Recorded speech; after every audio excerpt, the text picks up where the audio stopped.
YouTube శ్రోతలకు అభినందనలు తెలియపరుస్తూ ఈరోజు విశ్వగురు బసవేశ్వరుని యొక్క వచన వైభవం గురించి కొన్ని వచనాలు ఎన్నైతే తెలియదు.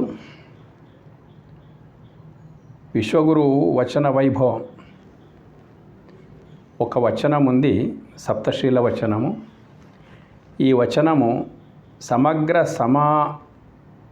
సమగ్రమైనటువంటి సదాచార సారభూతమైనటువంటి వచనం. సదాచారం ఏదైతుందో సమాజానికి అత్యంత ప్రాచుర్యం పొందినటువంటి సప్తశీల వచనంగా ఇది ఖ్యాతిగాంచింది అన్నట్టు. ఇందులో ఈ వచనం లోపల ఒకే వచనము కౌటుంబిక వైయక్తిక అంటే మన వ్యక్తిగతానికి సంబంధించింది, కుటుంబానికి సంబంధించింది, సమాజానికి సంబంధించింది, దేశానికి సంబంధించింది, విశ్వానికి సంబంధించింది, ఈ 5 రకాలతో పాటు మోక్షానికి సరిపడేటువంటి మెటీరియల్ కూడా ఈ ఒక్క వచనం లోపలనే ఉందన్నట్టు. మొత్తం మీద ఇహపరాలకు సువ్యవస్థితం చేసేటువంటి వచనం. ఈ లోకంలో సుఖము, పరలోకంలో ముక్తి. ఈ రెండింటికి పరలోకం అనేటువంటి మాట కూడా బసవతత్వం లోపల వర్తించదు. అసలు ఇక్కడే ఐక్యస్థితిని పొందేటువంటిది బసవతత్వం లోపల మోక్షస్థితి అంటారు. ఐక్యస్థితి సజీవంగా ఇక్కడ ఉన్నప్పుడే ఆ పరమాత్మని యొక్క శివానుభవం పొందడం ఏతుందో అదే శివజీవ ఐక్య సిద్ధి, దానికి ఐక్యస్థలం అని కూడా అంటారు. కాబట్టి అలాంటిది కూడా ఈ జీవితం లోపలనే ఇటు సాంసారిక సుఖాల్లో ఉంటూ ఆ పరమాత్మని యొక్క ఐక్యం కొరకు కూడా సరిపడేటువంటి వచనం ఇది. ఈ వచనం ద్వారా మనకు లభిస్తుంది అన్నాడు మొత్తం మీద. అయితే ఇది బసవేశ్వరుడు 12వ శతాబ్దంలో యుగద్రష్ట కాబట్టి అసలు భారతీయ సంస్కృతి బీటల వారి దురాక్రమణదారులు అరబ్బులు ఈ దేశం లోపలికి ప్రవేశించి ఏమేం చేశారు మొత్తం మీద సోమనాథ్ లాంటి దేవాలయాలను దోచుకోవడము, వాళ్ళ మతం ఏం చెప్తుందో పక్కకు పెట్టేస్తే వాళ్ళ ఆచరణ అయింది అన్నట్టు. అడ్డుపడ్డ వాళ్ళని నరికేయడము, స్త్రీలను బలాత్కారం చేయడము, ఇటువంటి పనులు అప్పుడు జరిగినాయి అన్నట్టు. ఖడ్గబలంతో దుర్మార్గమైనటువంటి మార్గం లోపల దురాక్రమణకు పాటుపడ్డ అప్పటి అరబ్బులు మన ఎందరినో చంపి శతకోట్ల సంపదను సోమనాథ్ లాంటి దేవాలయాలను కూల్చి దోచుకొని పోయిన సందర్భాలు ఉన్నాయి మొత్తం మీద. ఆ రకంగా వాళ్ళు హింసించడానికి, దొంగలించడానికి వచ్చినటువంటి వాళ్ళని ఉద్దేశించి కూడా బహుశా అయిన పరోక్షంగా వాటిని ఉటంకిస్తున్నాడని అనుకోవాలి మొత్తం మీద. అందుకే అందరికీ ఒక హెచ్చరిక చేస్తున్నాడు ఈ వచనం లోపల. ఆ తర్వాత దేశంలో ఉండేటువంటి వాళ్ళు కూడా ఏం తక్కువ గారు, అటువంటి వాళ్ళనందరినీ దృష్టిలోపల పెట్టుకొని దొంగలించిన వాళ్ళని ఉటంకిస్తూ అన్నట్లు ఈ వచనం అనిపిస్తుంటుంది. బసవేశ్వరుడు యుగద్రష్ట కాబట్టి అప్పుడు రాబోయే ఇప్పటి వరకు ఏం జరుగుతాయని కూడా ఆయన ఊహించినటువంటి పరిస్థితి ఉంది. సరే, అవన్నీ పక్కకు పెట్టేస్తే వచనం యొక్క ఆంతర్యం లోపలికి మనం వెళ్ళిపోదాం. ఇది చాలా ఇప్పుడు చెప్పబోయే వచనము. కళబేడ కొలబేడ ಹುಸಿಯ ನುಡಿಯಲು ಬೇಡ, ಮುಣಿಯಬೇಡ ಅನ್ಯರಿಗೆ ಅಸಹ್ಯ ಪಡಬೇಡ, ತನ್ನ ಬಣ್ಣಿಸಬೇಡ ಇದರ ಹಳೆಯಲೂ ಬೇಡ, ಇದೇ ಅಂತರಂಗ ಶುದ್ಧಿ, ಇದೇ ಬಹಿರಂಗ ಶುದ್ಧಿ, ఇదే కూడల సంగమ దేవరన ఒలిసువ పరి అని చెప్పేసి ఈ వచనం యొక్క సారాంశం. తెలుగులో దీని యొక్క సింపుల్ వచనం అన్నట్టు, కానీ చాలా లోతైన అర్థంతో కూడుకున్న వచనం. దొంగలింపకు, చంపబోకు, అబద్ధములు ఆడబోకు, అలక వహించకు, ఇతరులను అసహించుకోకు, నిన్ను పొగుడుకోకు, స్వాతిశయం వద్దు, ఇతరులను నిందించబోకు. బస్ 7. దొంగలించకపోవడం 1, చంపబోకు 2, అబద్ధాలు ఆడబోకు 3, అలక వహించకు 4, ఇతరులు అసహించుకోకు 5, నిన్ను నీవు పొగుడుకోకు 6, ఇతరులు నిందించబోకు 7. ఇవి 7 పాటిస్తే చాలన్నట్టు. మొత్తం మీద ఏముంది ఇందులోపల? ఈ 7 పాటించడం వల్ల మనకు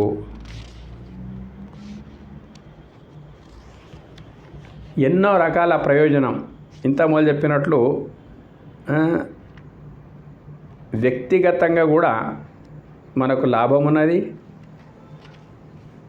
కుటుంబం లోపల కూడా లాభం ఉన్నది, దీంతో సమాజం లోపల లాభం ఉన్నది, దేశానికి లాభం ఉన్నది, విశ్వానికి లాభం ఉన్నది. ఈ రకంగా అన్ని రకాల లాభంతో కూడుకున్నటువంటి వచనము. దీని లోతుకి వెళ్ళిపోదాము.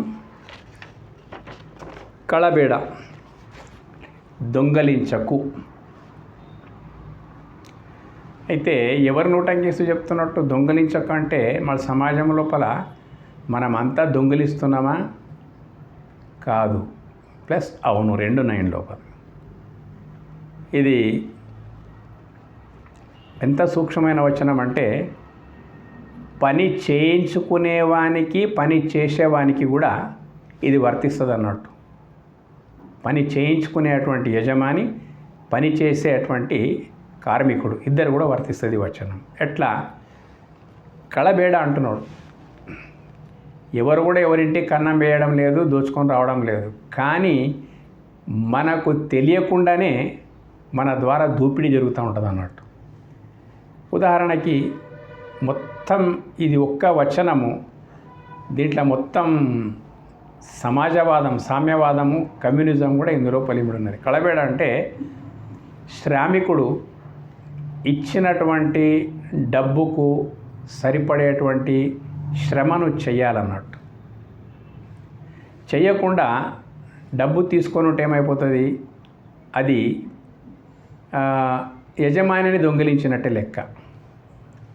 కాబట్టి శ్రామికుని బాధ్యత శ్రామికునికి ఉందన్నట్టు.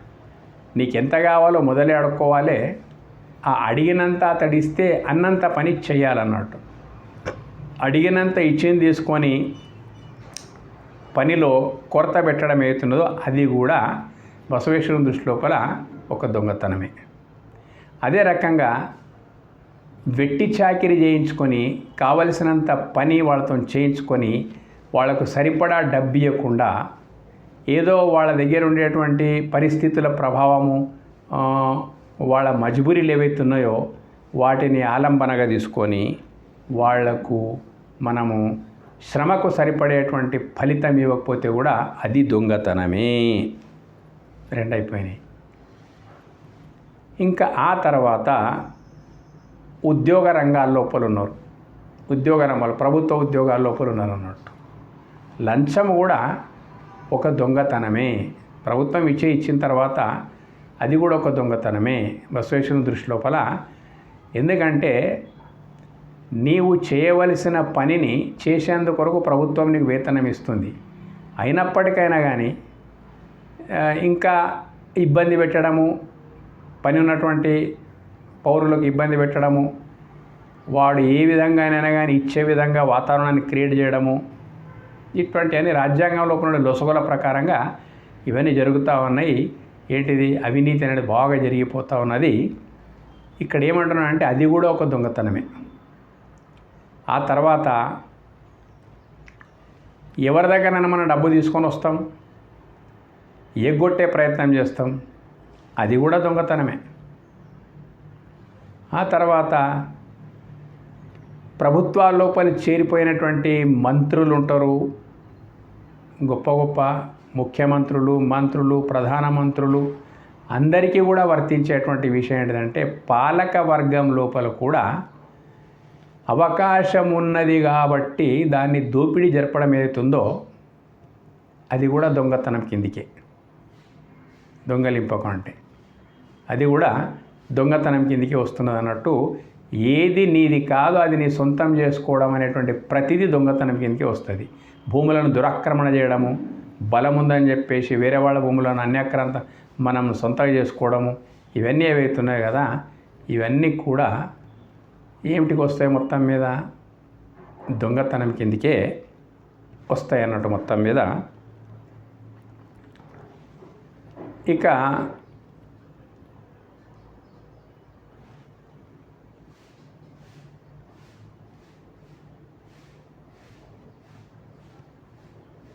మనకు ఇలాంటివన్నీ వస్తాయి అన్నట్టు దొంగతనం లోపలికే. ఇక రెండవది, ఏది మనది కాదో దాని గురించి ఆశించడం అంతా దొంగతనం కిందకి వచ్చేస్తుంది. గొప్ప ఆదర్శ పురుషుడు బసవేశ్వరుడు మామూలు మనిషిగాడు. అతడు తనకు వచ్చినటువంటి వేతనము కూడా సమాజం కొరకే ఖర్చు పెట్టేటువంటి వాడు. మిగతా సమయాల లోపల ఎక్కడెక్కడ భక్తుల ఇళ్ళ లోపల దాసోహం ఉంటే అక్కడ ఆ దాసోహం లోపల పాల్గొని ఆ రకంగా తన సంపదనంతా కూడా తనకిచ్చే సంపద ఎక్కడిది, వేతనం ఖాళీ, వేతనం లోపల కూడా అర్ధ భాగం అట్లా ఖర్చు పెట్టేటువంటి వాడు మొత్తం మీద. ఈ రకంగా బసవేశ్వరుడు తన జీవితాన్ని గడిపిండు అన్నట్టు. నిన్న ఒక వీడియోలో మేము చెప్పినాము, ఎంత నిజాయితీగా అంటే ప్రపంచం లోపల ఉన్న ఎన్ని రాజ్యాలు ఉన్నాయో అన్ని రాజ్యాల లోపల ఉండేటువంటి రాచరిక అంటే ఆ ప్రభుత్వ వ్యవస్థలు ఏవైతున్నాయో అవందరికీ కూడా పనికొచ్చేటువంటి మాట ఇదేంటిదంటే, ఆయన ఆదర్శంగా చూపించిన ఒక విషయం. బిజ్జళ రాజు అతడికి, అయ్యా నువ్వు సత్కార్యాలు చేస్తున్నావు కాబట్టి నీకు ఎంత డబ్బు కావాలనో తీసుకోపో అని చెప్పేస్తే, అలాంటి డబ్బుతోని కాదు నేను భక్తిని ప్రచారం చేసేటువంటిది, భక్తుల యొక్క భక్తి రసామృతమే నాకు పెద్ద సంపద, నాకు ఇంకా నీవు ఇచ్చేది ఏం అవసరం లేదని తిరస్కరించినటువంటి వ్యక్తి. ఇక డబ్బు ఎప్పుడన్నా అవసరమైతే కూడా తీసుకునేటువంటి వాడు కాడు. కష్టానికి సహించుకున్నాడు తప్ప డబ్బును ప్రధానమంత్రి హోదా లోపల ఉండి కూడా ఒక్క నయా పైసా ఖజానా నుంచి తీసుకోలేదు. ఖజానాలో ఉండే డబ్బు ఖాళీ కాకుండానే తన వ్యూహరచనల ద్వారా రాజ్యాన్ని అభివృద్ధి లోపల తీసుకొని, బసవ కళ్యాణం అనే బిజ్జళ సంస్థానాన్ని అభివృద్ధి లోపల తీసుకొని వచ్చినటువంటి మహాపురుషుడు బసవేశ్వరుడు అన్నట్టు. ఈ రకంగా ఆయన చరిత్ర, ఆర్థిక నేరాలకు పాల్పడేటువంటి వాళ్ళంతా వణికిపోయేటువంటి వాళ్ళు అందరికీ ఇతడంటే ఒక కక్ష. అంటే ఎక్కడ కూడా ఎవరికి దొంగతనం చేసేటువంటి అవకాశం ఇవ్వకుండా ఉండేటువంటి వాడు. కాబట్టి పౌరుల లోపల, ప్రజల లోపల ఈ ఒక్క తత్వం అలవడ్డదంటే, దొంగలించకు అనేటువంటి ఒక తత్వం అలవడ్డదంటే, దొంగతనం అంటే మనకు తెలిసినంత కేవలం పిక్ పాకెటర్సు, చైన్ స్నాచర్సు, ఇండ్లు దోచేటువంటి వాళ్ళు, బ్యాంకులు దోచేటువంటి వాళ్ళే దొంగలు అనుకుంటున్నాం. కాదు, దేశాన్ని కొల్లగొట్టేటువంటి వాళ్ళు కూడా పెద్ద దొంగలే. ఈ రకంగా నడుస్తూ ఉంది మొత్తం మీద. ఇక రెండవది,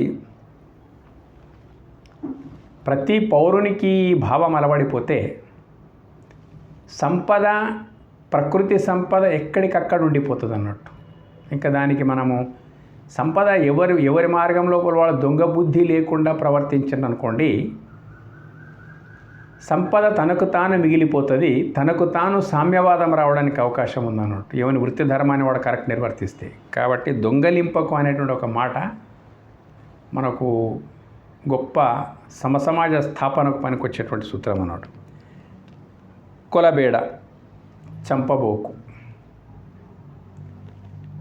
ఈ చంపడం ఏదైతుందో, సరే ఒకరినొకరు చంపుకోవడం చాలా తక్కువ జరుగుతూ ఉంటుంది, దానికి తగిన శిక్షలు ఉంటాయి, పక్కకు పెట్టేస్తే కొలబేడ అంటే చంపబోకు అని అంటున్నాడు అన్నట్టు. ఈ కత్తితోని నరికి చంపడము కన్నా ఘోరమైనటువంటి చంపడము, మనిషిని చంపకుండానే చంపే విధానాలు ఉన్నాయన్నట్టు మొత్తం మీద. ఎట్లా సమాజం లోపల అందమైనటువంటి స్త్రీలు వాళ్ళ మీద దుష్టమైనటువంటి చూపు పెట్టి వాళ్ళను మానసికంగా వేధించడం కూడా వాళ్ళు చెప్పుకోకుండా ఉండే పరిస్థితి, లోపల కుమిలిపోయేటువంటి పరిస్థితి కూడా అది వాళ్ళని మానసికంగా చంపడమే లెక్క. ఆ తర్వాత మనము వడ్డీ వ్యాపారాల లోపల ఇష్టం వచ్చినటువంటి వడ్డీ తీసుకొని వాడు ఇచ్చిందాక వీల్లేదు, ఇవ్వడానికి మన దగ్గర లేదు, ఎక్కడో ఒక దగ్గర సెటిల్మెంట్ కాంప్రమైజ్ చేసుకోకుండా ఊకే పీడించడం కూడా మానసికంగా వానికి చంపినట్టే లెక్క. ఎందరో ఆత్మహత్యలు చేసుకుంటున్నారు మొత్తం మీద. ఆ తర్వాత భయపెట్టడం, తన భయం లోపల ఎదుటివాడు బ్రతకాలనేటువంటి ఒక దుర్మార్గం ఆలోచన ఏదైతుందో, ఆ రకంగా మనము బలమున్నటువంటి వాళ్ళు చేసేటువంటి దుశ్చర్యలు మనం చూస్తూనే ఉన్నాం. వాళ్ళు కొట్టరు తిట్టరు, కానీ భయం లోపల ఉంచుకుంటారు అన్నాడు మొత్తం మీద. నేను చెప్పినట్లు లేకపోతే నీకు అది చేస్తా ఇది చేస్తా అని చెప్పేసి ఆ రకంగా వాళ్ళను లోబర్చుకొని పీడించడము, ఇది కూడా మానసికంగా వాళ్ళకి చంపినట్టే లెక్క. ఇక తండ్రికి కొడుకు, కొడుకుకు తండ్రి, లేదా కోడలకు అత్త, అత్తకు కోడలు, అన్నదమ్ములు వగైరా ఇటువంటి సంబంధాల లోపల కూడా మాటలు తూటలుగా ప్రయోగించడం అత్త స్థాయి లోపల జరగవచ్చు, కోడల స్థాయి లోపల జరగవచ్చు. ఇంకా ఈ రకంగా తండ్రి కొడుకుల మధ్యలో కూడా జరగవచ్చు, మిత్రుల మధ్యలో జరగవచ్చు. అంటే చచ్చేది నయం కానీ ఇలాంటి మాటలు పడకూడదు అనే లెవెల్కు మన మాటలు ఉంటాయి సమాజం లోపల పరస్పరంగా. అది కూడా మానసికంగా చంపడమే. రెండైపోయినాయి. కాబట్టి ఇలాంటి ఆలోచన చేయకుండా ఎదుటి వాళ్ళ ఏ ప్రవర్తనతో మనకు బాధ, కష్ట నష్ట బాధలు జరుగుతున్నాయో అలాంటి ప్రవర్తన మన దగ్గర లేకుండా, మన ద్వారా ఎవరికి కష్ట నష్ట బాధలు కలగకుండా ఉంటే చాలా మంచిది. లేదా మనము కష్ట నష్ట బాధలు పెట్టే మనస్తత్వం ఉంటే ఎదుటి వాళ్ళను సజీవంగా ఉంచి చంపినట్టే లెక్క అని బసవేశ్వరుని యొక్క అభిప్రాయం అన్నాడు. చంపబోకు. ఎంత గొప్ప విషయం ఇది. హుసియ నుడియలు బేడ, అబద్ధాలు ఉన్నాయి. అబద్ధాలు ఎట్లున్నాయంటే, అనవసరమైన అబద్ధాలు ఆడే అలవాటు సమాజానికి చాలా ఉన్నది ఈ రోజుల లోపల. అనవసరమైనటువంటి అబద్ధాలు ఆడుతూ ఉంటాం మొత్తానికి. అయితే అనవసరమైనటువంటి అబద్ధాలు ఆడడం వల్ల ఏం లాభం లేకున్నా అబద్ధాలు ఆడే అలవాటు ఉంటుంది మనిషికి. అబద్ధము కూడా మనిషికి ఎంతో బాధను కలిగిస్తుంది. అంత అత్యవసరం ఉండి ఎప్పుడన్నా దొర్లితే అబద్ధం సంసారం లోపల దొరలవచ్చు, కానీ అబద్ధం ఆడడమే వృత్తిగా పెట్టుకున్నటువంటి వాళ్ళు ఉన్నారు అన్నట్టు. అలా ఈ అబద్ధాలు ఆడడం వల్ల ఒక్క అబద్ధం మనం ఆడినామనుకో, దాని కొరకు పట్టుకునే వాళ్ళు ఉంటే ఇంకా 10 అబద్ధాలు ఆడవలసి వస్తుంది అన్నట్టు. ఈ అబద్ధాలు ఆడడం ఏదైతుందో, జుట మాట్లాడడం ఏదైతుందో, సామాజికంగా నీకు విశ్వాసాన్ని కోల్పోయే పరిస్థితి వస్తుంది అన్నట్టు. నీవెంత గొప్పవాడవైనా కానీ అబద్ధం ఆడడానికి అలవాటు పడితే అపఖ్యాతి పాలు కావడము సత్యము. నీ అబద్ధాల వల్ల కొన్ని సంసారాలు కూడా కూలిపోవడము, ఇవన్నీ జరుగుతూ ఉంటాయి అన్నట్టు. అంటే ఒక్కొక్క అబద్ధంతో ఎంత ఘోరం జరిగిపోతుందంటే, కత్తితోని పొడి చేస్తే ఒక్కడే చనిపోతాడు. కొందరు ఆడే అబద్ధాలతోని వాళ్ళ స్థాయిని బట్టి వాళ్ళ అబద్ధం యొక్క ఎఫెక్ట్ ఎంత ఉంటుంది సమాజం మీద అంటే, చాలామంది కొట్టుకొని పోవాల్సి వస్తున్నట్టు వాళ్ళ ప్రవాహం లోపల. కాబట్టి నీవు అనవసరమైన అబద్ధాలు ఆడబోకు. అబద్ధాలు ఆడడం వల్ల నీకేం సుఖం మాత్రం ఉండదు, అశాంతి మాత్రమే పెరిగిపోతూ ఉంటుంది. నిన్ను నమ్ముకున్నటువంటి వాళ్లకు ఇంకా దుఃఖం అయిపోతుంది. కాబట్టి అబద్ధాలు ఆడబోకు. మునియబేడ, అలక వహించకు. అలక అనేటువంటిది చాలా పెద్ద వ్యాధి అన్నట్టు. భార్య అలక వహిస్తే భర్తకు పీడ, భర్త అలక వహిస్తే భార్యకు పీడ. పరస్పరంగా సంతానం లోపల ఈ అలకలు ఏవైతున్నాయి కదా, ఎట్టుంటుంది మొత్తం మీద. మన స్థాయి లేకున్నప్పటికైనా మన పిల్లలు ఒక్కొక్కసారి, భార్య పిల్లలు ఒక్కొక్కసారి, లేకపోతే భర్తలు ఒక్కొక్కసారి ఏంటిదంటే, మన స్థాయి లేకున్నా అటువంటి కోరికలు ముంగడ పెట్టడము, ఆ కోరికలు ముంగడ పెట్టి దాన్ని తీర్చే సామర్థ్యం మనకు లేకపోవడము, దాని పరిణామంగా వాళ్ళు అలక వహించడము, ఒకరితో మాట్లాడుకోకపోవడము, మనస్పర్ధలు పెరగడము. ఈ అలక అనేటువంటిది అనేక అనర్థాలకు, అలక అనేటువంటిది తన యొక్క ప్రతిభా ఉత్పత్తిని కూడా దెబ్బతీయడము. ఒట్టి అలక వహించేటువంటి పరిస్థితి ఉంటే అలక వహించి ఉపాసాలు ఉండడము, అలక వహించి ఒకరితో మాట్లాడకపోవడము, సమాజం లోపల బయట కానీ ఇంట్లో కానీ రాజ్య వ్యవస్థ లోపల కానీ, రాజ్య వ్యవస్థ లోపల ముఖ్యమంత్రి అలక వహించడానికి ఒక మంత్రి గురించి పెద్ద పీడ, లేక ఒక మంత్రి ముఖ్యమంత్రి పైన అలక వహించడానికో అది పెద్ద పీడ. ఈ రకంగా మొత్తం మీద అలక వహించడం అనేటువంటిది కూడా ఒక సామాజిక వ్యవస్థ లోపల, జీవితం లోపల అదొక పెద్ద ఏంటిది ఒక రోగమే అని అర్థం అన్నట్టు. మొత్తం మీద అలక వహించబోకు అని చెప్పేసి. ఎందుకంటే అలక వహించినటువంటి వాళ్ళను ప్రాధేయపడము, వాళ్ళు వినడము వినకపోవడము, దాని యొక్క పరిణామాలు చాలా ఘోరంగా ఉంటాయి. కాబట్టి అలక వహించడం మంచిది కాదు. ఏమైనా ఉంటే ముక్కుసూటిగా మాట్లాడాలి, అంతే. మనసులో పెట్టుకొని అలక వహించి కూర్చోవడము, అలిగి కూర్చోవడం ఏదైతే ఉందో దీంతో మనకు లాభం లేదు, దాని పరిణామంగా మనం నమ్ముకున్నటువంటి వాళ్ళకు కూడా లాభం లేదు. కాబట్టి అలక అనేది కుటుంబ జీవితం లోపల మంచిది కాదు, సమాజ జీవితం లోపల మంచిది కాదు, ఎక్కడ కూడా దేశ వ్యవస్థ లోపల మంచిది కాదు, ప్రపంచ వ్యవస్థ లోపల కూడా మంచిది కాదు అన్నట్టు. అమెరికా అధ్యక్షుడు మన గురించి అలక వహించడానికో పీడ మూడినట్టే లెక్క. ఈ రకంగా ప్రపంచ వ్యవస్థ లోపల కూడా ఈ అలక అనేది ఒక దుర్గుణం కిందకి వస్తుంది. అలక వహించకు. అన్యరికి అసహ్యపడబేడ అంటే ఇతరులను అసహ్యించుకోకు. ఇది చాలా ముఖ్యమైనటువంటిది అన్నట్టు. ఒకరినొకరు అసహ్యించుకోవడం చూడండి. ఇప్పుడు హిందువులను బ్లేమ్ చేసారు అన్నట్టు. మొత్తం మీద ఏంటిది అసహ్యించుకుంటారు వీళ్ళు, చిన్న జాతుల వాళ్ళని అసహ్యించుకుంటారు. అవును, మన పెద్దలు చేసింది చాలా తప్పే, దాని నుంచి మనకు వచ్చిన లాభం ఏం కాలేదు. మొత్తం మీద వాళ్ళని అసహ్యించుకున్నాం. పాత లో క్యాస్ట్ వాళ్ళనంతా అసహ్యించుకున్నాం. బసవేశ్వరుని గొప్పతనం ఏంటిదంటే సమాజం లోపల ఉన్నత వర్గాలకు చెందినటువంటి వాళ్ళు అసహ్యించుకున్న కారణంగా ఏమైపోయింది, పెద్ద నష్టం వ్యవస్థకు జరిగిపోయింది.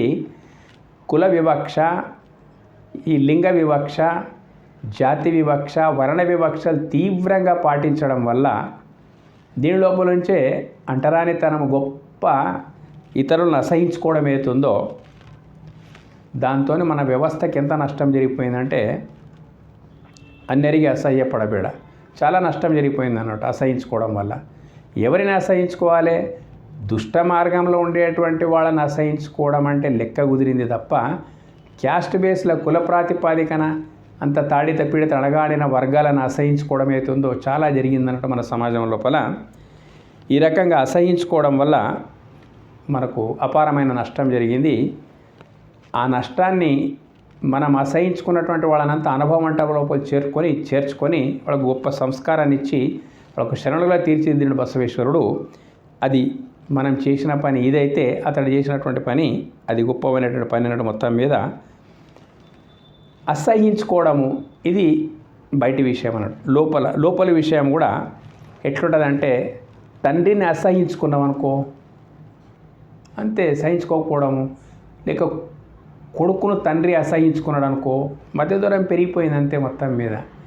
తర్వాత భార్య భర్తల మధ్య ఒకరినొకరు అసహించుకోవడము గ్యాప్ పెరిగిందంత మొత్తం మీద.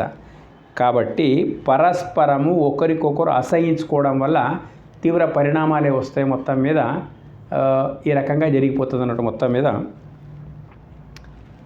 అసహించుకోకు, ఇతరులను అసహించుకోకు. నీకు ఇష్టం లేకపోతే సరే దూరం ఉండగానే అసహ్యమైనటువంటి మాటలు మాట్లాడకూడదు. దాంతో మనకు ఇప్పుడు మన సేవ చేసేవాళ్ళు ఉంటారు అన్నట్టు. మొత్తం మీద మన దగ్గర పనిచేసేటువంటి వాళ్ళు ఉంటారు. ఆ పనిచేసేటువంటి వాళ్ళు ఎవరైతే ఉంటారో వాళ్ళని మనం అసహించుకున్నాం అనుకో, వాళ్ళు ఎక్కడ కోత పెట్టాలో మనకు పెట్టేస్తారు. ఎట్టి పరిస్థితి లోపల మన కింది వాళ్ళు ఎవరైతే ఉన్నారో కోత పెట్టేస్తారో అది మనకు తెలియదు.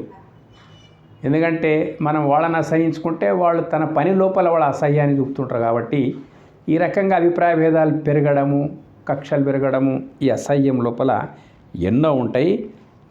ముఖ్యమైనటువంటి విషయం ఏంటిదంటే మనము కొన్ని జాతులను అసహించుకోవడం వల్ల ఘోరమైనటువంటి పరిణామాన్ని ఈ రోజు వరకు ఎదుర్కొంటున్నాం. మనం ఏ జాతులను మనం ఆనాడు అసహించుకున్నామో ఆ జాతి మన హిందూ జాతికి ఒక మిలిటరీ లాగా పనిచేసినటువంటి జాతి అన్నట్టు.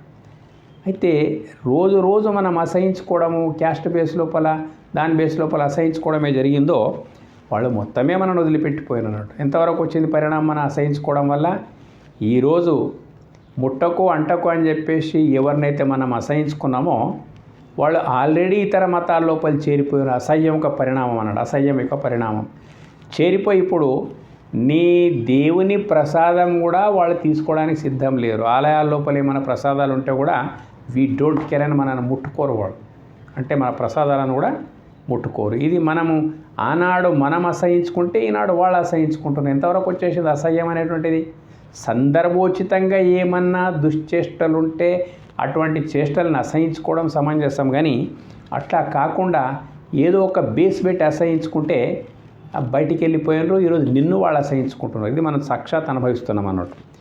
ఇది మన దగ్గర అయిపోయింది. ఇక విచిత్రం ఏంటిదంటే హిందువులంటే తీవ్రమైన అసహ్యం ఎవరికి?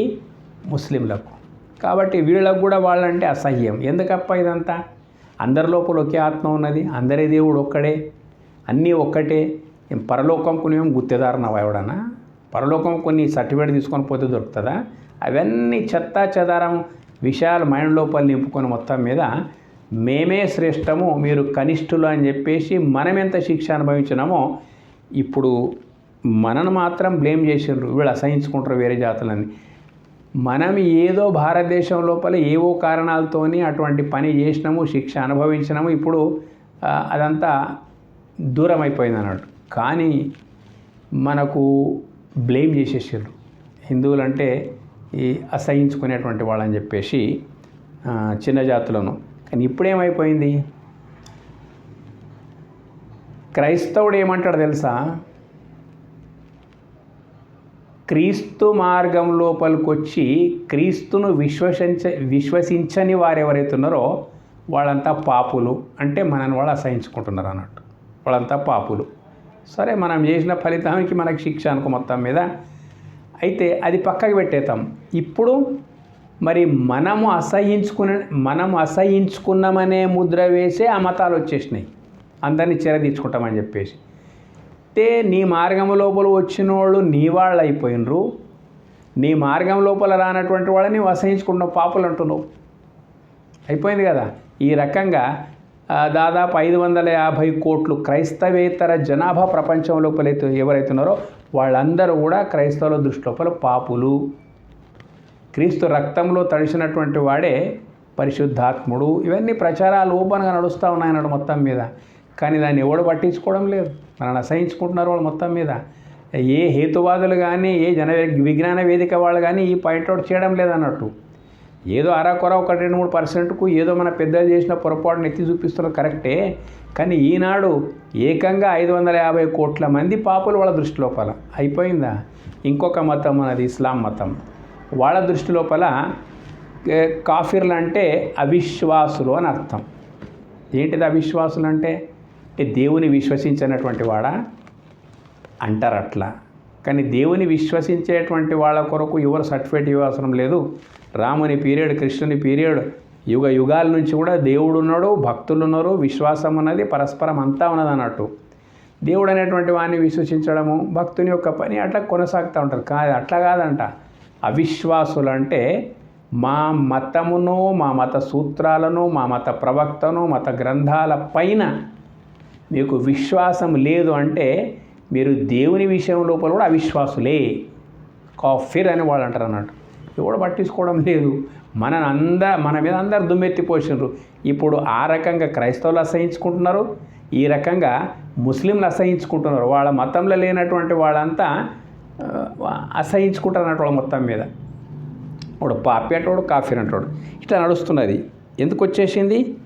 ఈ అసహ్యం అనేటువంటిది తీవ్ర పరిణామాలకు దారితీస్తుంది. కాబట్టి ఎవరిని అసహించుకోకుంటే ఇటువంటి పరిణామాలు రావు కదా అని బసవేశ్వరుని యొక్క అభిప్రాయం అన్నట్టు. తన్న బండిసబేడ నువ్వు నిన్ను నీవు పొగుడుకోకు, స్వాతిశయం కిందికి వస్తుంది. ఎప్పుడైతే దరిద్రం అలవాటు మనిషికి పడుతుందో అడగకున్నా నీ వైభవం గురించి చెప్పడము, అడగకున్నా నీ గొప్పతనాల గురించి చెప్పడము, అడగకున్నా ఏదో డాంబికం మాట్లాడము, ఇవన్నీ ఎవడు అడగడం మనకు వాడు వినడానికి కూడా ఇష్టపడడు. ఏమరా ఇది సుత్తి అంటాడు అన్నట్టు. అయినా కానీ మనకు ఒక దరిద్రం అలవాటు ఏముందంటే మనను మనం పొగుడుకోవడం. ఎవడైనా పొగుడుతుంటే చెవులు మూసుకోవాలని చెప్పేసి మనకు సదాచారం లోపల వస్తుంది. కానీ మనను మనమే పొగుడుకుంటుంటే సరే మన స్థాయి జర పెద్దగా ఉంటే చిన్నగా ఉన్నటువంటి వాడు వింటాడు. పెద్దోళ్ళ ముంగటైతే మనం పొగుడుకోవడానికి వీల్లేదు. ఎటుపోయి చిన్నోళ్ళ ముంగట మనని మనమే పెద్ద పొగుడుకుంటా ఉంటే అదంతా విన్న తర్వాత నువ్వు పక్కకు వచ్చిన తర్వాత ఇప్పుడు బుద్ధి లేనివాడు ఎప్పటి తన గొప్పతనం తానే చెప్పినప్పుడు పెద్ద తీస్మార్హాన్లా కానీ వెంటనే నిందిస్తారు అన్నట్టు. మనని మనం పొగుడుకునే అలవాటు ఉంటే ఆటోమేటిక్ ఆ పరిస్థితి ఎట్లొచ్చేస్తుందంటే ఇతరుల యొక్క దూషణలకు కూడా కారణభూతం అయిపోతుంది అన్నట్టు. ఎందుకు పొగుడుకోవాలి? నువ్వు చేసిన పనులు గొప్ప ఏమని ఉంటే ఉండనివ్వండి. నువ్వు పొగుడుకోకపోతే జనమే పొగుడుతుంది దాన్ని, కానీ నువ్వు పొగిడితే జనం నిందిస్తుంది అన్నట్టు. ఇది ఒక పెద్ద టెక్నిక్. కాబట్టి బసవేశ్వరుడు ఏమంటున్నాడంటే అందరి మన్ననలను పొందాలంటే ఏమి గొప్పతనం నీ దగ్గర ఉంటే ఉంచుకో, కానీ నువ్వు పొగుడుకుంటా పోకు. నువ్వు పొగుడుకుంటా పోతే ఆటోమేటిక్ నీ స్టేటస్ అనేది డౌన్ అయిపోతుంటుంది. కాబట్టి అటువంటి మార్గంలో పోకు. అయితే ఇతర హళియలు బేడ, ఇదొక పెద్ద విషయం అన్నట్టు. నువ్వు పొగుడుకోకు, ఇతరుల నిందించబోకు. అయితే ఇవి రెండు ఎట్లున్నాయంటే పాలు చక్కెర సంబంధం లేకుండా ఇవి రెండు. ఎవడు తనను తాను పొగుడుకుంటాడో వానికి ఒక అలవాటు ఆటోమేటిక్ వచ్చి పడుతుంది. ఏం అలవాటు అదంటే ఇతరులను నిందించేటువంటిది. ఎందుకంటే నిన్ను పొగుడుకుంటున్నప్పుడు ఎవరినో ఒకరిని నిందించేటువంటి స్థానం లోపల ఉంచితేనే నువ్వు పొగుడుకోవడానికి అవకాశము, మజా రావడానికి అవకాశం అన్నట్టు. ఒకవేళ ఎవరినైనా నిందించకపోతే నిన్ను ఎట్లా పొగుడుకుంటావు? కాబట్టి నువ్వు పొగుడుకునే అలవాటు ఉన్నప్పుడు ఇతరులను నిందించే అలవాటు కూడా గ్యారెంటీ ఉన్నదని మనం అర్థం చేసుకోవాలి. ఈ రకంగా ఇతరులను నిందించడం లోపల ఏమైపోతుందంటే ఎవరెవరిని నీవు నిందిస్తూ ఉన్నావో వాళ్ళందరూ ఒక్కటైపోయి ఒకరోజు నీ పబ్బము గడిపిస్తారన్నట్టు మొత్తం మీద. కాబట్టి ఇతరులను నిందించబోకు. ఈ నిందాస్తుతులు ఏవైతున్నాయో నువ్వు స్తుతించుకోకు, ఇతరులను నిందించబోకు. ఇవి రెండు కూడా సమాజం లోపల ఒక మనిషి స్థాయిని దిగజార్చేటువంటి గుణాలు ఇవి మొత్తం మీద. కాబట్టి ఇతరులు నిందించబోకు. ఈ 7 దొంగలింపకు చెప్పినాము, చంపబోకు చెప్పినాము, అబద్ధాలు ఆడకు చెప్పేసినాము, అలక వహించకు చెప్పేసినాము, ఇతరులు అసహించుకోకు చెప్పేసినాము, నువ్వు పొగుడుకోకు దాని విషయం చెప్పేసినాము, ఇతరులు నిందించబోకు. 7 గుణాలు ఏవైతున్నాయి కదా, నయా పైసా ఖర్చు కాదు వీటి కొరకు. సదాచారం యొక్క అంతర్భాగాలు నువ్వు సాధించుకొని శోధించుకొని నిలుపుకునేటువంటి లక్షణాలు. దీనికి ఏ ఒక్క నయా పైసా అవసరం లేదు. దీనికి ఏదో పెద్ద పెద్ద గ్రంథాలు పుస్తకాలు చదివి ఏమో తపస్సులు చేయవలసినట్టు అవసరం లేదు. మనిషి తలంచుకుంటే ఈ 7 సప్తశీల వచనం ఇది. ఈ 7 రకాల శీల సంపత్తిని మనం పెంపొందించుకోవడానికి ఎలాంటి ఖర్చు పట్టదు. మరి ఈ 7ంటినే మనం పెంపొందించుకున్నామంటే ఏ మానసిక క్షోభ, అశాంతి, ఒత్తిడులకు మనం లోను కావాల్సిన అవసరం లేదు. ఈ సప్తశీలం అనేది మనం పాటించినామంటే ఆటోమేటిక్ ఏమైపోతుంది మొత్తం మీద మనకి దవాఖానలకు పోయి బీపీ గోళీలు, షుగర్ గోళీలు, ఒత్తిడికి సంబంధించిన గోళీలు, సైకియాట్రిక్ పేషెంట్స్ ఇటువంటి అన్నీ ఏవి కూడా మనకు రాకుండా పోతాయి. కాబట్టి ఈ వస్తున్నాయంటే ఇటువంటి బుద్ధులు మనకు ఉండడం వల్లనే జీవితం లోపల సుఖం లేదు, శాంతి లేదు, ఆనందం లేదు. ఎప్పటికీ భయము, దుఃఖ బాధలు, దుఃఖ బాధలు, ఒత్తిడులు, వీటితోనే మన జీవితం అనేది కొనసాగుతూ ఉన్నది. వీటి నుంచి ఫ్రీ కావాలంటే 75% ఏ చికిత్స అవసరం లేకుండా ఇవి రాకుండా నిన్ను కాపాడుకోవాలంటే ఈ సప్తశీల వచనాలు మెంటల్ టెన్షన్ను ఫ్రీ ఉంచుతాయి. టెన్షన్ ఫ్రీ లైఫ్ను నీకు ప్రసాదిస్తాయి. దీనికి ఒక డబ్బు అవసరం లేదు. అంతేకాదు సమాజం లోపల ఉత్తముడు, సదాచారవంతుడు, ఆదర్శప్రాయుడనే పేరు కూడా రావడానికి అవకాశం ఉంది. నువ్వేం చేయవలసిన దాన ధర్మాలు పెద్దగా చేసుకోవాల్సిన అవసరం లేదు. ఇంత మట్టుకు నీవు ఉన్నావు అనుకో, ఆటోమేటిక్ ఏమైపోతుంది, చాలా గొప్ప పీస్ఫుల్ లైఫ్ మనకు దొరకడానికి అవకాశం ఉన్నది. వీటిని పాటించలేదంటే మిగిలేటివి భయము, దుఃఖము, వేదనలు, అశాంతి, ఒత్తిడులు మాత్రమే మిగిలిపోతాయి.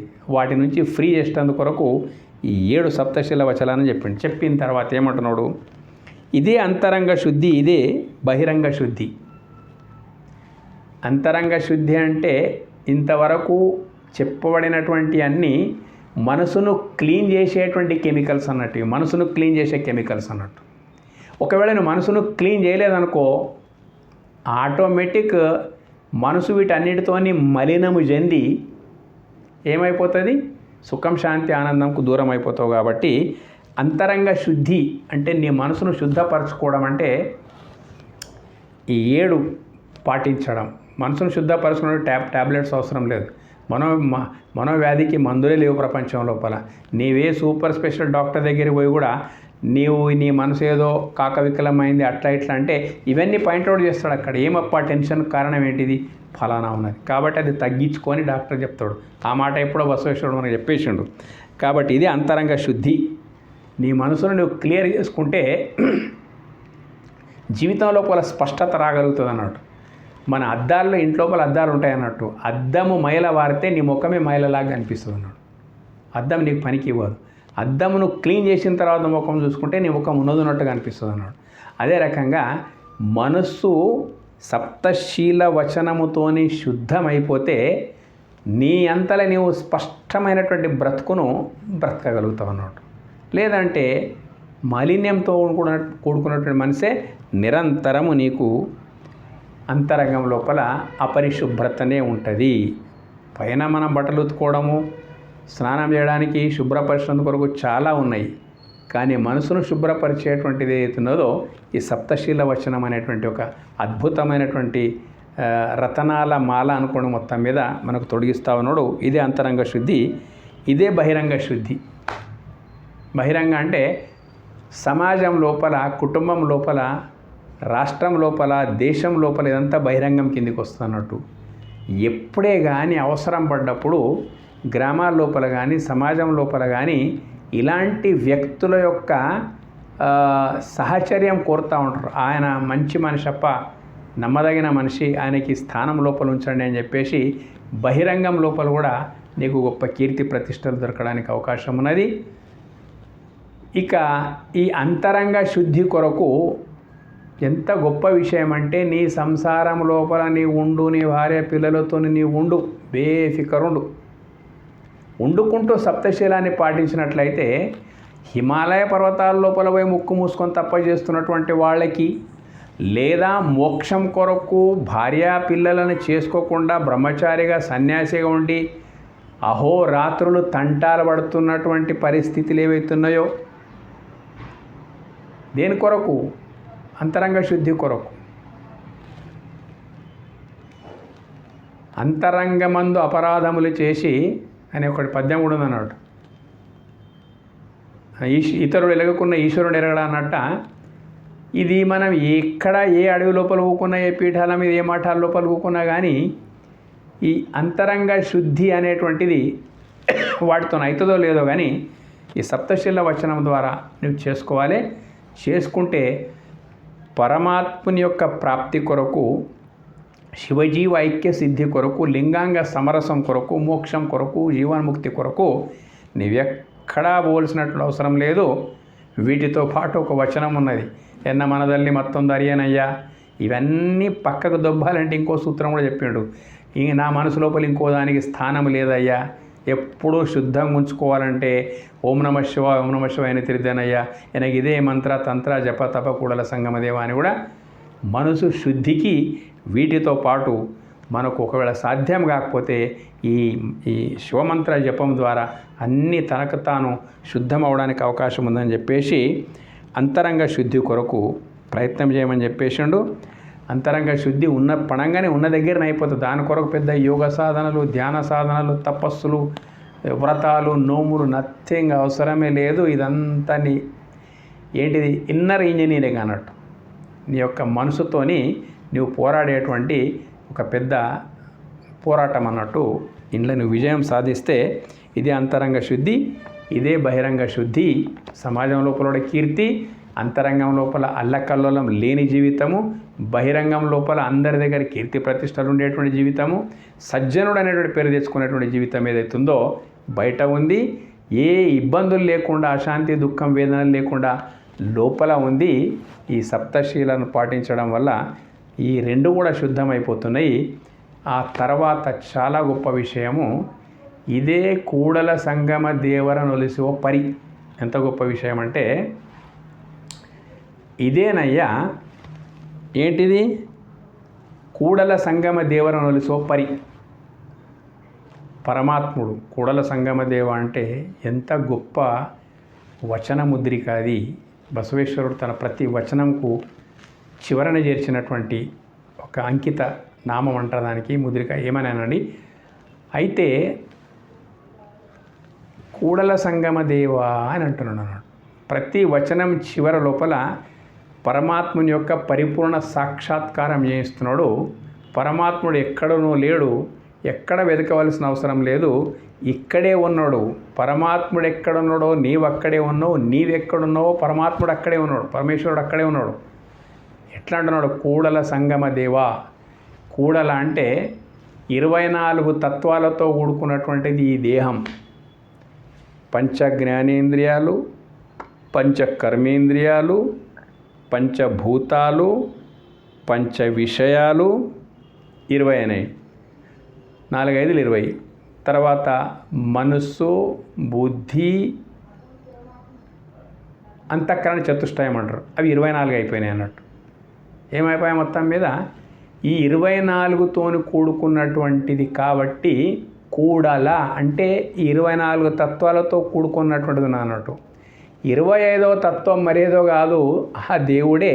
ఈ 24 తత్వాలను సంగమించడం వల్ల ఏమైపోయిందంటే ఆ దేవుడే 24 తత్వాలతో కూడి ఉండడం అంటే సంగమించడం అని అర్థం అన్నట్టు. ఆ దేవుడు ఎక్కడో లేడు, ఈ కూడలి లోపలనే ఉన్నాడు. ఈ కూడలి లోపలనే ఆ దేవుడు ఉన్నాడు. అందుకే విషయం కూడా చెప్పాడు.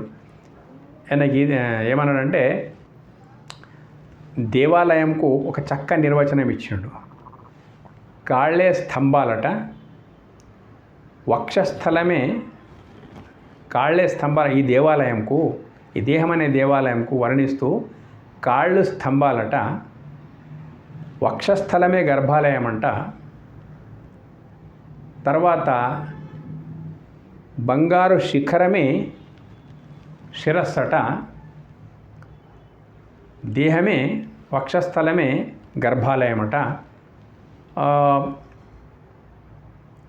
బంగారు శిఖరము నీ శిరస్సు.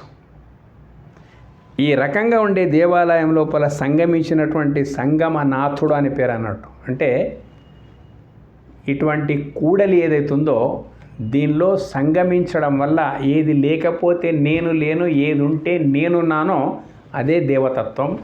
అది ఇందులోపల సంగమించున్నంత వరకే ఈ దేహానికి ఉనికినే, లేకపోతే లేదు. కాబట్టి దేవుణ్ణి ఎక్కడనో వెదికి భ్రమల పాలు కాకు. దేవుడు ఎక్కడో లేడు, నీ లోపలే ఉన్నాడనేటువంటి విషయాన్ని మనం చూపిస్తున్నాడు. కాబట్టి కూడల సంగమ దేవురని ఒలిసోపరి. అటువంటి నీ అంతరంగం లోపల కూడల సంగమ దేవుడు అంటే మరెవరగా నీ ఆత్మ లోపల ఉన్నటువంటి దేవుడు. అప్పుడు నీకు ప్రత్యక్షమవుతాడు, ప్రసన్నమైపోతాడు. నీ దేవుని ద్వారా నీవు స్వీకరించబడతావు. ఒలిసోపరి అంటే వలపు, దేవుని యొక్క వలపు నీ పైన కలగడానికి అవకాశం ఉంది అని చెప్పేసి ఒకే వచనం లోపల జన్మ ధన్యత కొరకు ఇంత అద్భుతమైనటువంటి సేకరణ ఏదైతుందో బసవేశ్వరుడు చేసి చెప్పిండు మనకు. ఇది చాలా టాప్ 10 వచనం. వచన సాహిత్యం లోపల చాలా వచనాలు ఉన్నాయి, బసవేశ్వరుని వచనాలు కూడా చాలా ఉన్నాయి. టాప్ 10 వచనాల లోపల ఇదొక్కటి. ఆ తర్వాయి భాగం లోపల మీకు ఇంకా కొన్ని వచనాలు మేము వినిపిస్తాము. వీటిని మీకు నచ్చితే సబ్స్క్రైబ్ చేయండి. ప్రత్యేకించి లింగాయత సమాజ్ వాళ్లకు, లింగాయతులకు విషయం ఏం చెప్తున్నామంటే, మీరు వినడానికి సిద్ధంగా ఉంటే ఇలాంటి వచనాలు 100 కాదు 1000 పెట్టడానికి నేను సిద్ధంగా ఉన్నా. మీ రెస్పాన్స్ ఏముందో నాకు తెలియపరిస్తే చాలా బాగుంటుంది. ధన్యవాదాలు.